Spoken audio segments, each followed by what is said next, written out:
Hello and welcome back to the competitive biography of Emanuel Lasker.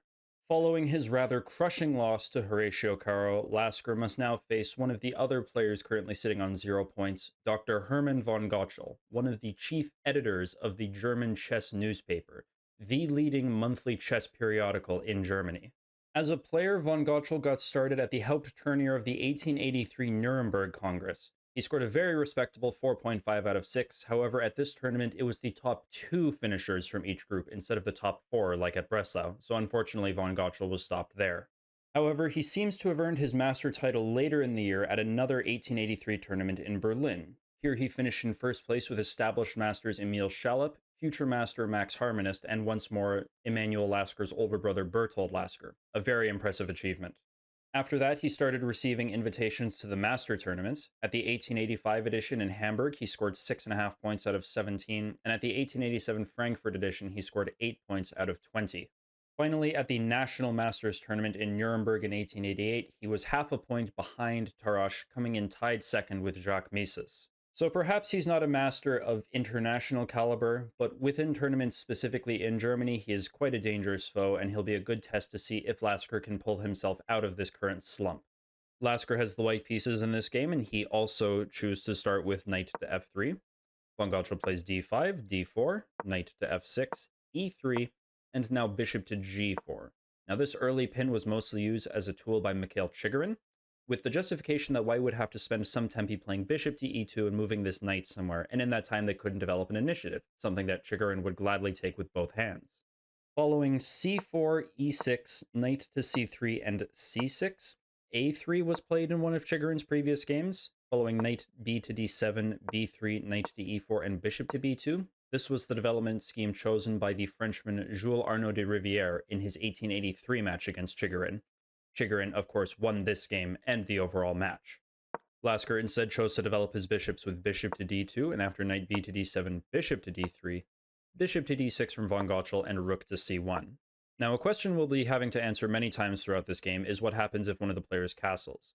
If black castles in this position, the chess.com database has an over-the-board game played between a 1200 and a 2400, where white played bishop back to e2, and black showed the dangers of the position following d captures c4, bishop captures c4, e5, d captures e5, knight captures e5, kicked the bishop back down to e2, and after bishop captures on f3 from black, white can take with the g-pawn and they'll be alright, having pressure along the open g-file, but instead they played bishop captures f3, and after knight to d3 check, black ended up winning quite quickly. In this position, I think Lasker instead might opt to play something aggressive like queen to c2, and allow this trade on f3. Bishop captures f3, g captures f3, again allows Lasker to use pressure along the open g-file for a kingside attack, and claim that his king is fine in the center. Whether this assessment would be correct would depend on the strength of the e5 thrust, which would be emboldened now that there's no knight on f3. However, as we'll see, I'm a little bit skeptical that von Gottschall would actually end up playing this break. Von Gottschall did not castle here, however. He played rook to c8, which is a novelty, so it is as of move 8 that the players are playing a unique game. Lasker tried closing the position with c5, kicking the bishop back to b8, and after the bishop moved back to e2, von Gottschall wrote in the German chess magazine that he contemplated trading on f3 and pushing e5, and this is actually not a bad idea and would probably lead to a slightly more combative game. He instead chose to play the much more timid move, queen to c7. Now this gave Lasker a moment to finally deal with this pesky bishop on g4. He played knight to h4, coercing a trade. Bishop captures e2, queen captures e2, and now h6. g5 is a threat, so Lasker played the move g3, opening up an escape square for his knight, so that after g5 it can go down to g2. Worth noting that knight to f3 is slightly worse, as in the case of knight to e4 and f5, which is a very strong move that we'll see come up a couple times, white is encouraged to trade here. And after knight captures e4, d captures e4, you probably don't want to move the knight back down to g1. And after knight to e5, knight captures e5, d captures e5, black does not take the pawn right away because of bishop to c3, but instead they play queen to e7, take with the bishop next, and they're up a pawn. Not necessarily a clean pawn due to the double pawns, but a pawn nonetheless.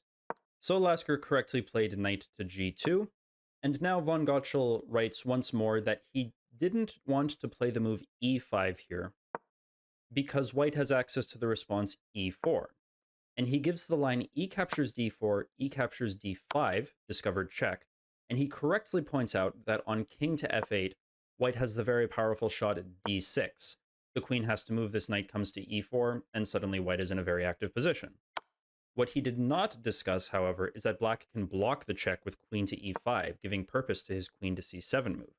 White can't take here because if knight captures on e5, there's dual threats of taking on c3 and giving a fork on d3. This would be horrible for white. So what white has to play is f4, coerce the queen trade on their own terms. Queen captures e2 check, knight captures on e2, and then after you play the move d3, kicking the knight over to d4, knight captures on d5. Again, black is up a pawn, and again, it's not the cleanest pawn because this d pawn is going to be very overextended, but again, it's a pawn nonetheless. Instead of going for any e5 break ideas, von Gottschall decided that he was going to keep the center closed for as long as possible and played king to e7. So now there will certainly be no breaks as he does not want to endanger his own king. Lasker played f4, and von Gottschall predictably started moving his operations over to the king side with rook c to g8. After queen to d3 and queen to d8, now is probably the last time that I want to talk about Lasker castling. He was never going to castle, what with this f4 push and both of these rooks being on the king side now, but castling is actually objectively a possible move. Though here the main concern that white has to worry about is not necessarily an immediate attack, but there's this very nice pawn sacrifice black can play with knight to e4. This move once again pops up. Knight e4, d e4, queen e4, here comes f5 once more, kicks the queen back down to, let's say, d3, and now this knight goes to f6. This knight's going to land on the e4 hole, and we would have a very interesting and dynamic game. But as I said, Lasker never intended on castling. He tried moving his king the other way with king to d1. Now, von Gottschall tried to take advantage of a quick tactical opportunity with knight to g4. Of course, knight to f2 would be a little bit unfortunate for white, so Lasker blocked this with queen to e2, and von Gottschall got in his desired f5 thrust. Lasker moved his king further away with king to c2, and this knight retreated back to f6, and now rook c to f1 from Lasker. Now this is move number 20. Lasker has made the time control with his rook c to f1 move. Von Gottschall has to do the same, and he decides to do so with g4, which is a very committal decision to make right at the move 20 time control, but not an awful one necessarily. Seeing as Lasker's king has moved away from this side of the board, it's now von Gottschall's king that would potentially be weaker if that part of the board opens up. So this is, again, him trying to play defensively and ensure that his own monarch doesn't come under any fire. So if Lasker wants any action in this game, he has to move over to the queen side. He never has the option of breaking with his h-pawn because if this g-pawn ever exchanges, his own g-pawn is backwards and weak. So Lasker moves to the other side of the board and plays rook to a1. Von Gottschall starts vacating the back rank with bishop to c7, so that after rook h to b1, his queen can move over to the a8 square, b4 from Lasker, and now b6, and here rook to b3, attempting to double on the b file. Now here von Gottschall played the very safe queen to b7, which isn't necessarily a bad move, but it's not super ambitious. If he wanted to make serious attempts to win this game, which so far his play hasn't convinced me he wants to, then a5 seems like the way to go. If white continues trying to double on the b file, then after a captures b4, rook captures b4, b5 closes it off entirely, and these rooks are obviously very stupidly misplaced. White doesn't have the option of trying to bust things open with a4 because very simply bishop to a5 displaces both of the defenders of the a-pawn and black will simply win it. So white is probably best trying to get on the a-file themselves with rook to a3, but now queen to b7. This rook comes to a8 and the black rooks are connected and will be coordinating very nicely, while the white rooks are disconnected and there's a non-zero chance that white would actually just be better without this a-pawn on the board altogether. But von Gottschall instead played the move queen to b7, holding the break for longer if possible. Lasker tried to get his knight into the game with knight to e1, but after h5 the knight was forced to go back to g2, or else black would get in the move h4 and they would suddenly have an advantage on the king side. Now von Gottschall moved his rook over to a8, and after rook a to b1 closed off the queen side further with b5. So now if Lasker wants to get any activity in this game, he has to break with a4. If von Gottschall wants to try to push, he has to break with a5.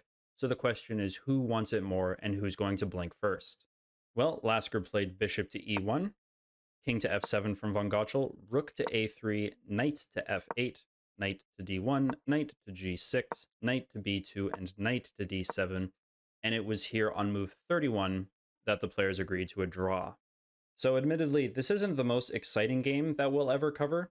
I wanted to show it off for two reasons. The first is that we've never seen Lasker in a bad match or tournament situation before this, so this was an interesting look into his psychology that we've not yet gotten a chance to take a look at. And the second is that following this round, something very interesting happened that shook up the entire tournament. So for the sake of having the complete score up to that point, I wanted to cover this game. Hopefully you understand. So Lasker has quite a bit of catching up to do if he wants to win the Berlin 1890 tournament. There are many rounds to go, and there's much more room for drama. So, I look forward to seeing you there. Until then.